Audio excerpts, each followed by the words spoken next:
Okay, we're now going to have our message. Debs is going to bring this. The last time she was up here was in front of this rather than behind it. But now, Mrs. Morton, come on up.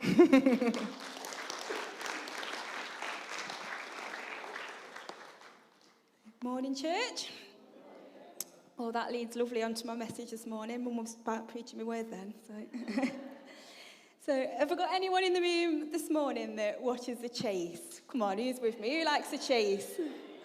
So this has been a bit of a thing in the last few weeks because while I've been fasting TV, if you was here a few weeks ago when I did the interview with Sarah, and she said to me, what's the one thing that you've missed the most? And I don't know why, but the first thing that came to my mind was The Chase. But we do love The Chase in our household because it's on every night of the week and it's on at 5 o'clock, and that's exactly the time that we have tea. So we've ended up, it's been a bit of a routine. We have tea, we sit down and we watch The Chase. But I'll be honest with you, I am rubbish at The Chase. I'm rubbish at the questions. I don't often get them right. If there's a question about the Bible, I usually know it. Or if there's a question about a random science thing that I learned in school years ago, you know those really random things that you remember, then I might get the answer right. And then my daughter, she's just done a GCSEs, so if it was a history question, she usually gets it right. Well, she's usually having an argument with Glyn about but she's usually right, isn't she, with the history ones. And then you've got my lovely husband, who knows a lot of, I was going to say rubbish, a lot of good information. So, to be fair, he is the better one of all of us with the questions, but we have a bit of a joke every night because every time we watch it, there'll be a question and Bradley will start reading the question and then Glyn will shout an answer out, thinking he knows it, and then you know when they go A, oh no, it's not that one, B, it's not that one, C, oh, it's not that one, it's not even on there, so he doesn't always get them right.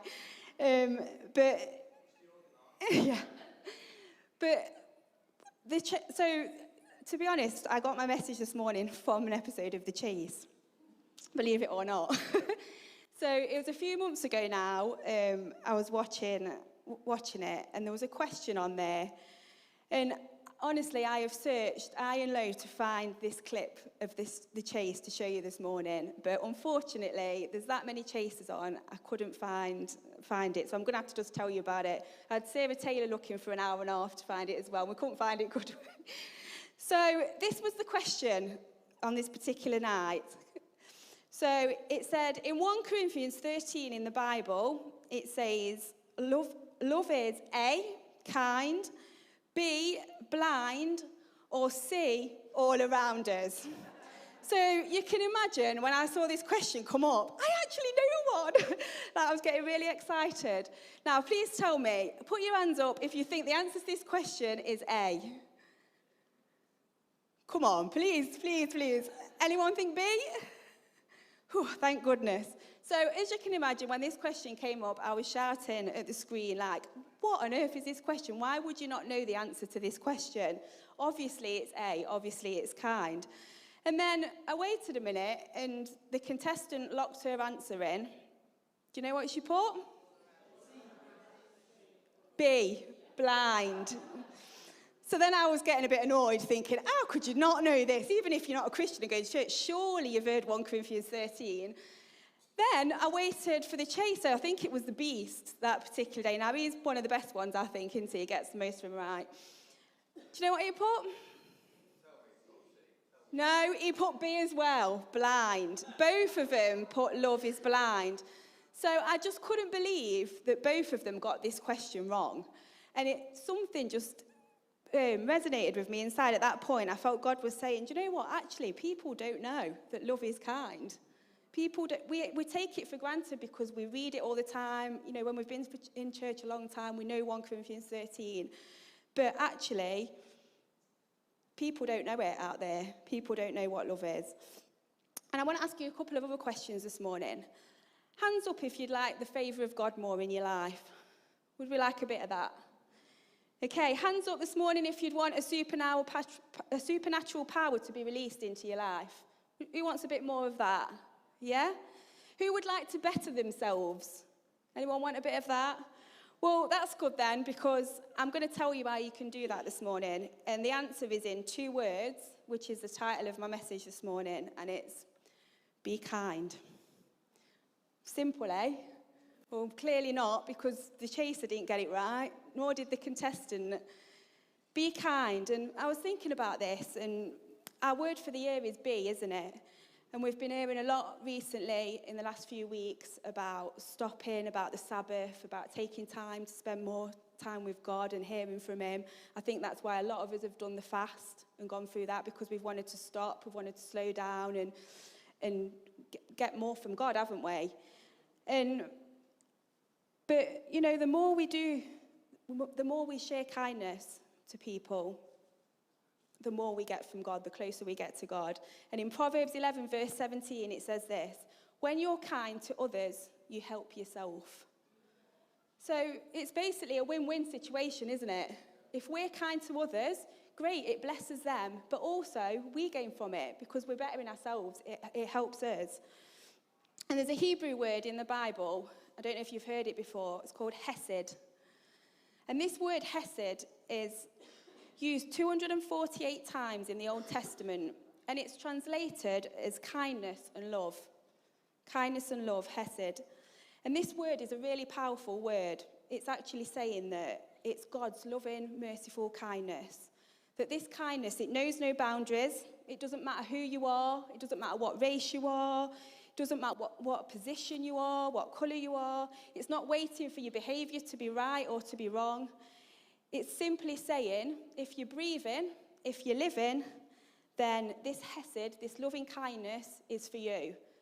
Put your hand up if you're breathing and you're living this morning. Well, we're all included in that then, aren't we? So it's for all of us, yeah?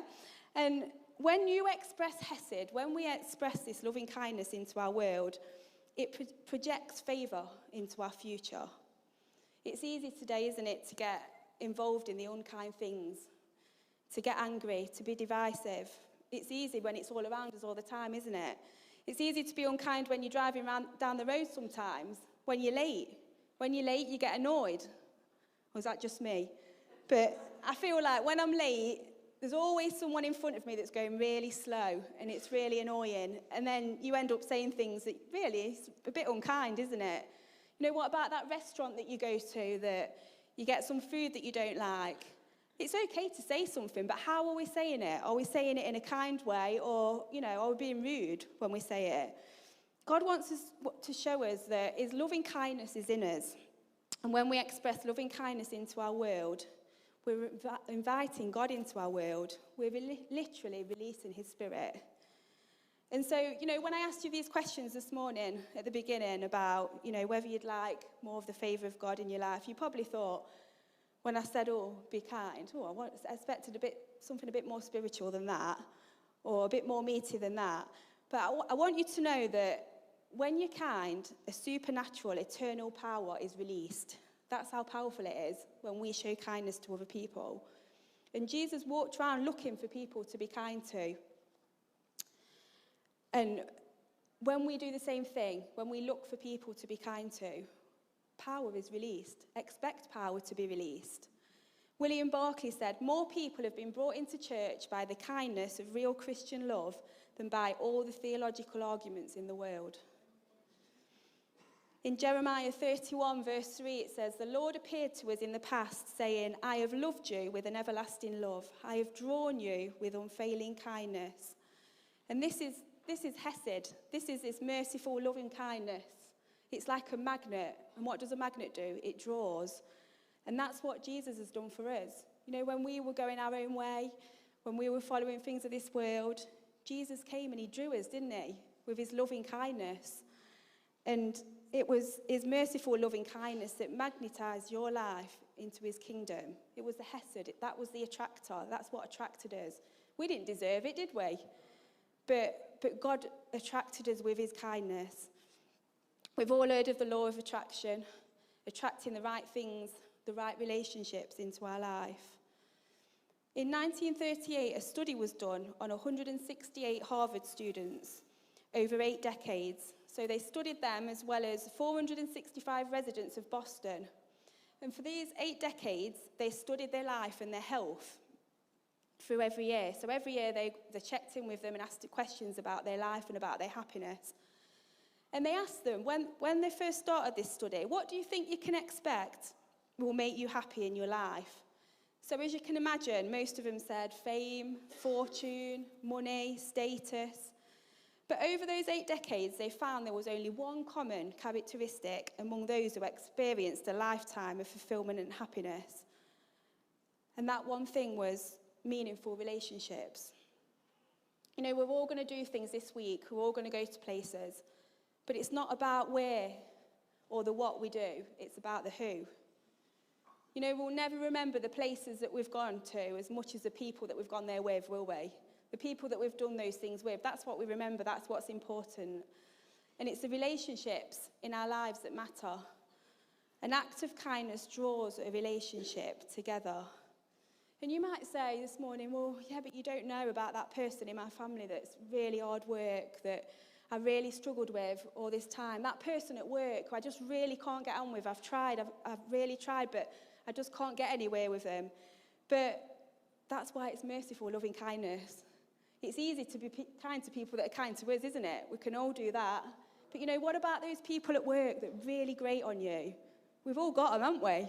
Yeah, we've all got people that in our own families that, you know, when we come together, we're like, oh, is she there? Oh, no. But how are we reacting to that? How are we responding to that? Are we showing the kindness that Jesus showed to us?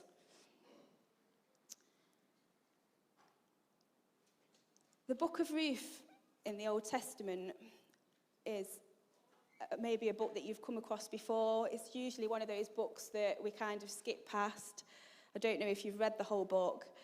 But this story in the Old Testament is about a Moabite woman. And basically, she married into an Israelite family. The woman was named, so the mum, she had a mother-in-law, it was named Naomi.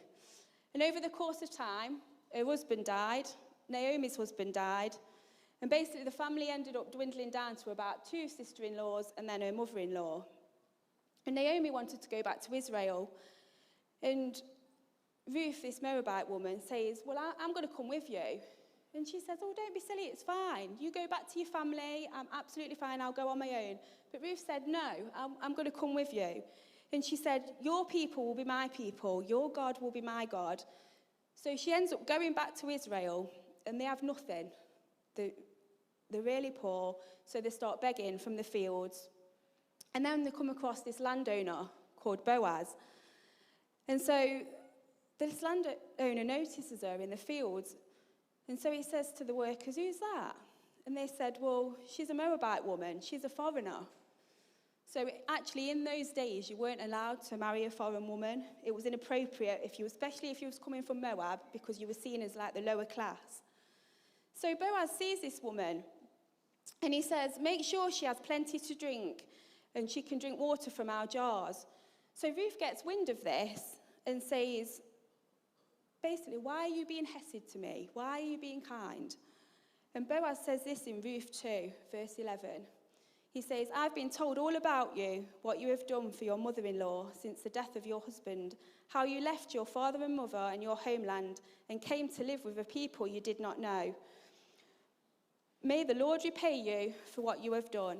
May you be richly rewarded by the Lord. So what was happening here? Her kindness was being broadcast. Boaz saw what she'd done and the kindness, and he said, that's the people I want, that's the kind of person that I want to be around.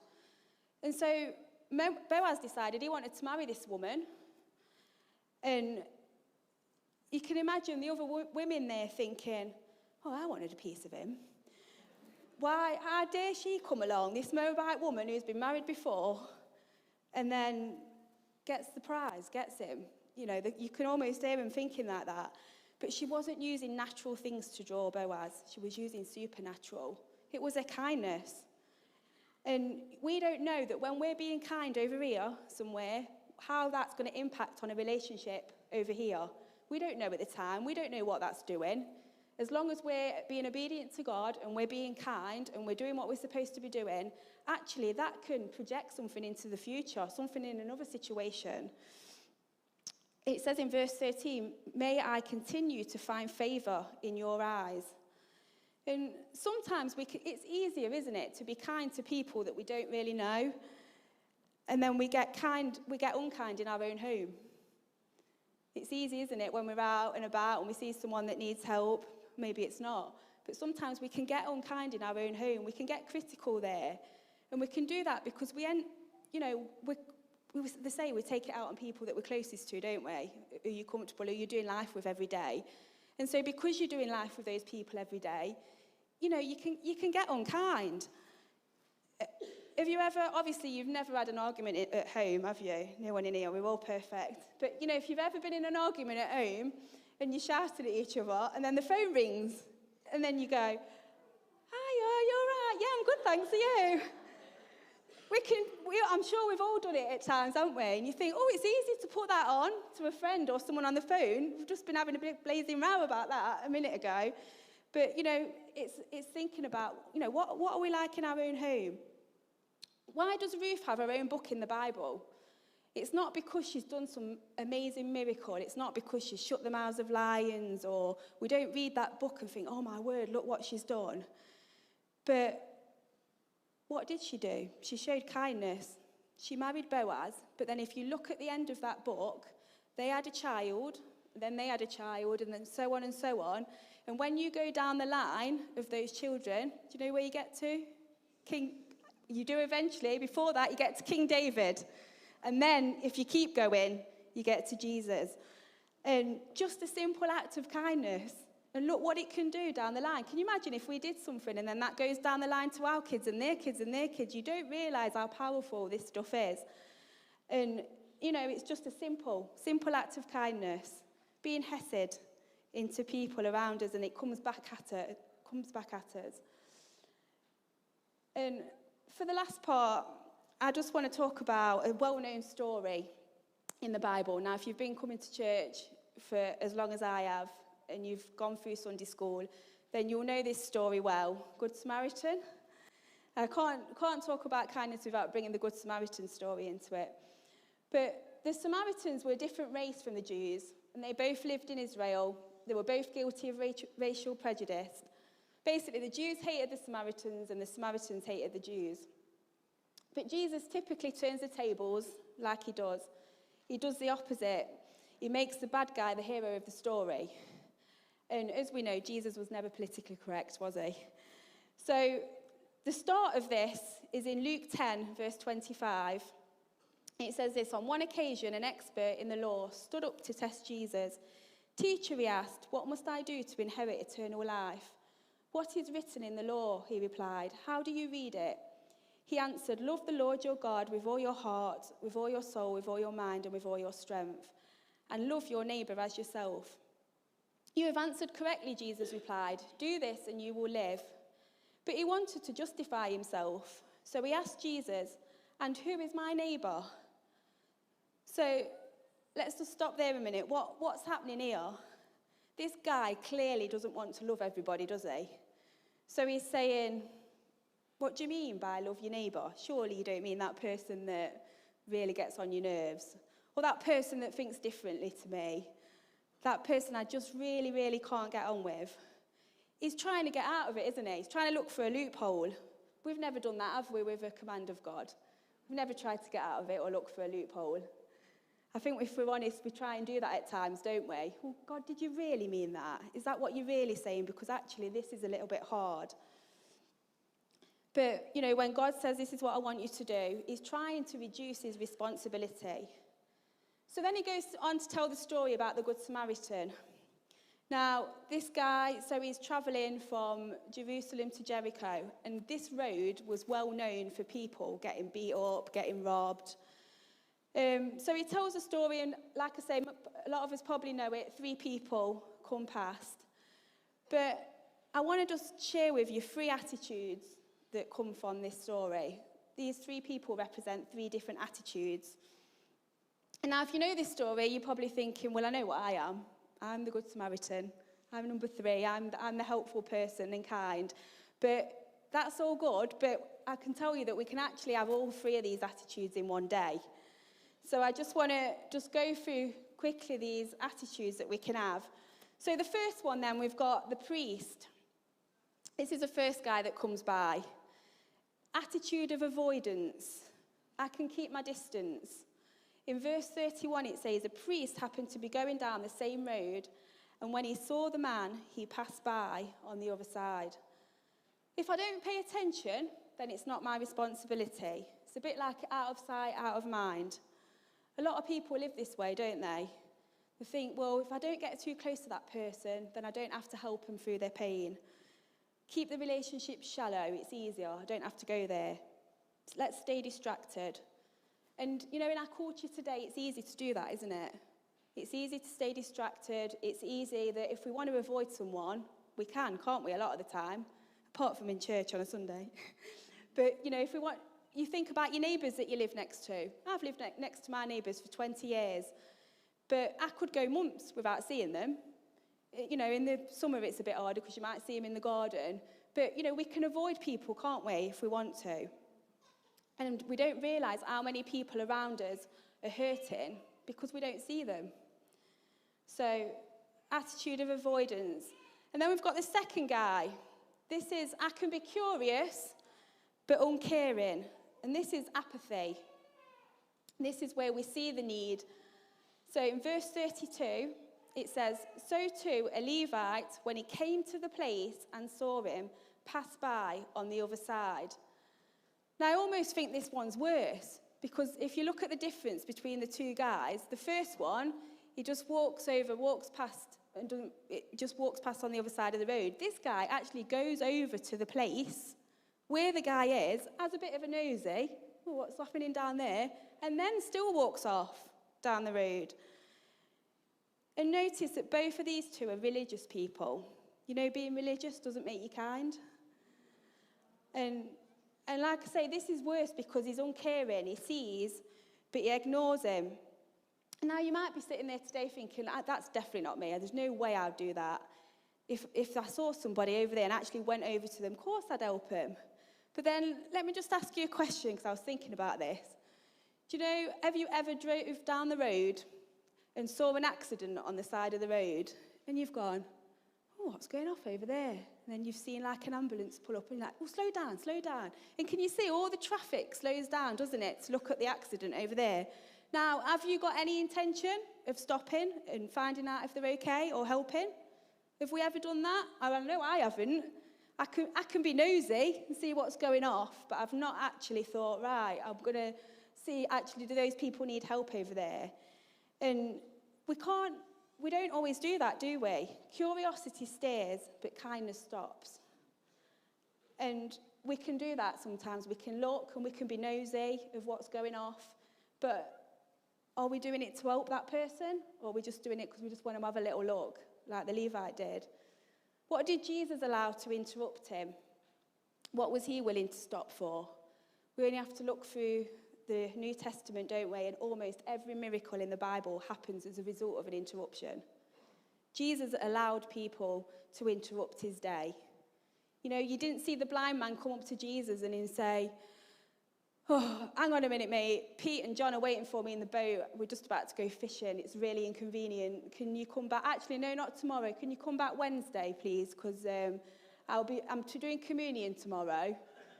We don't see it, do we? Jesus allows himself to be interrupted. And I want to ask you a question this morning. What stops you?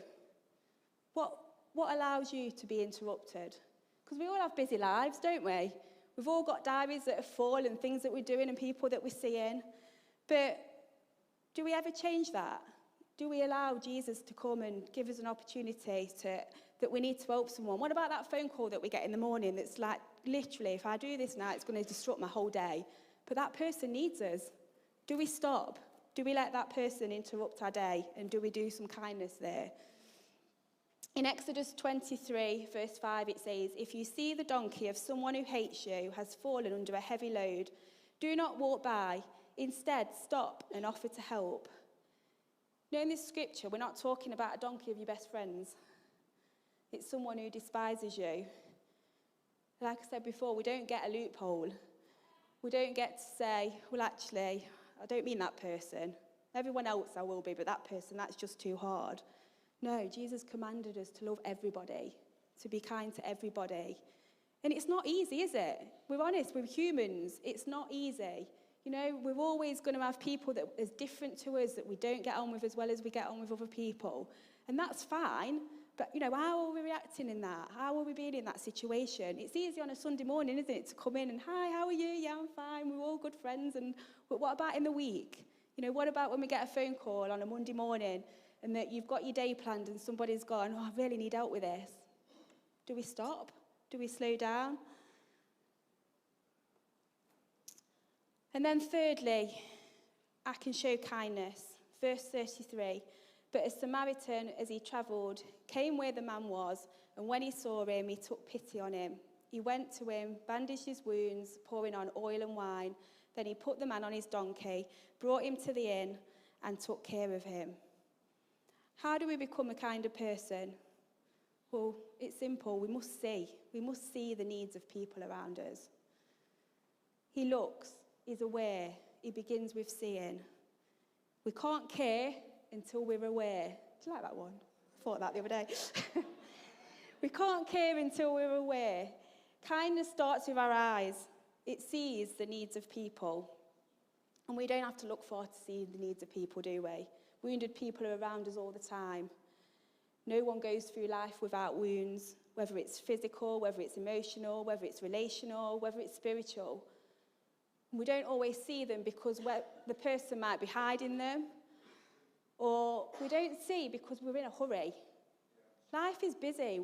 We're always in a hurry, aren't we, with something? Hurry is the death of kindness. When I'm in a hurry, I find it hard to be kind. I get annoyed when I'm in a hurry. Do you? Is it just me? But you know, when you're rushing about, you don't see anything but what you've got to do you? Because you're busy. You're rushing. The slower I go, the more I'll see. I can't be bothered if I'm busy. Honestly, I can't be bothered. If I'm busy and I'm doing something, I can't see the needs of others because I'm busy with what I'm doing with my day. So if I want to be a kinder person, then I need to figure out how to slow down. And, you know, some of us are naturally good at this. Some of us are naturally good at being kind and slowing down. My husband is the most kindest person you'll meet, and that's partly why I married him. But I know I can honestly say that when we're out and about, he will see the needs of other people, things that I don't see. And I was thinking about this. It was only a few weeks ago when we went shopping, and we was in Lidl on a Saturday. Worst place ever. I hate shopping at the weekends. If we can avoid it, we do. But this particular day, we did our shop, and then we had to go in B&M because you can't have the coffee from Lidl. We get most things from Lidl, but the coffee, no, it has to be the proper coffee, and you can't get that in Lidl. So we have to go in B&M just to get the coffee. So, you know, when you're in a rush, I just wanted to, just go in, get the coffee, and get out. So we go into B&M, walk down the aisle, I look round, what's he doing? He's like, there's a woman over there, she can't get those things off the shelf, I'm going to go and help her. So I'm like, oh, here we go. So he goes over, helps this woman. Still in my mind, I'm in a rush. I want to get this coffee, let's get out. 10 minutes later, he stood there having a chat with this woman, buy this, whatever he's helping her get down off this aisle. And it made me think, though, because I was busy. I wasn't bothered. I would have walked past that woman and not even seen that she needs help because I'm in a rush. I'm getting coffee and I'm getting out. Done. That's it. But actually, if I'd have slowed down and I was aware of what was going off, like my lovely husband, I might have stopped and saw it. That woman was having a chat with Glenn. It might have been the only person that she spoke to that day. And so we've gone out of there with a coffee. She's gone out, oh, someone's helped me, I've had a chat, and it's made her day. But I'll be honest, I didn't see that because I was in a rush, and I wouldn't have seen that. And it's about being aware, isn't it, of who's around us and slowing down to get those moments. And we need to learn to sympathise with others' pain. How do we become more sympathetic? Well, we listen better. You know, sometimes love is just listening. It's not trying to give advice. Sometimes we think like we have to give advice to people, don't we? Sometimes people just want a listening ear. They just want to vent off what's happened on that day. Look, I just need to speak to you. You don't have to do anything. You don't need to have the answer. We just need to stop, slow down, be kind, and listen when people want to talk to us. And this guy, this Samaritan, when he was going down the road, he didn't have a first aid kit. He had a bit of oil and he had a bit of wine. He used what he had in his hand at the time. I don't know if I'd have used the wine. I might have used the oil. I'd have been struggling to get rid of my wine. But which one of these are we? I started off asking you, would you like the favour of God in your life? Would you like the supernatural power to be released in your life? And we all said yes. Well, let's try and make it a habit then to be kinder to people in our world. There's people that need it. And like Mum said earlier, it's not all about preaching the gospel. People don't want to wear that all the time. They want to just see people that will stop, slow down, see someone and be kind to them. And that can mean more than anything else to people. Our souls are nourished when we're kind. Let's be the hands and feet of Jesus. Kate was talking about last week about our scent and about our smell. Have we all been smelling good this week? Have we been helping? And when she said that, I thought, that's what I'm talking about next week, because I'm talking about the seeing. God's speaking to us through the senses. That, if we see and we look and we're aware of what's going on to help people, then naturally we're going to have that fragrance. We're going to smell nice to people in the world, and they're going to want to spend time with us. And then through that, hopefully, they'll come to know Jesus. So my challenge today, just want to leave you with that as we go through this week, just pray and ask God, is there something that, I can do this week to help me to be kinder to someone else? What am I going to allow to interrupt my life this week? What am I going to stop for? God, show me what you want me to stop for this week. But I tell you, if you pray, you know what will happen? He'll do it. And you will be in a situation where you're going to have to stop, where you're going to be interrupted. But look at Ruth. Look at the line that she passed down. Through just showing a bit of kindness, it passes down, and we don't know what effect it's going to have. Amen?